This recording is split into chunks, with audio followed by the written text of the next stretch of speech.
कधी कधी आपण आयुष्यभर वाट पाहत राहतो, कोणीतरी येईल, आपल्याला समजून घेईल, हात धरून उभं करेल आणि मग सगळं बदलून जाईल.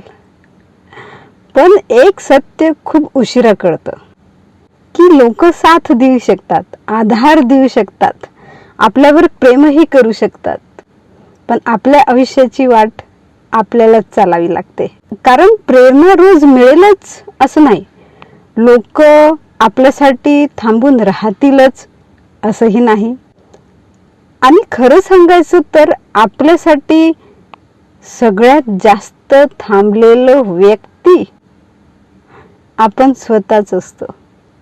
म्हणून हळूहळू का होईना पण स्वतःसाठी चालायला सुरुवात करा. कारण रस्ते नेहमी तयार नसतात. कधी कधी आपण चालायला लागलो की रस्तेही हळूवार तयार होत जातात.